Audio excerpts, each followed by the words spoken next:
वारीचा घेतला पावलांनी आम्हा वाळवंटी तुझी सावली कळा भेट घेण्या भीमेची निघाली तुझ्या नाम घोषात इंद्रायणी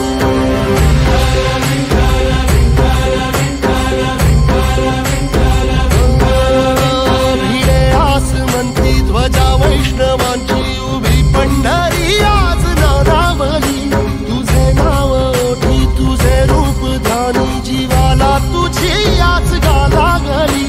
जरी बाप साऱ्या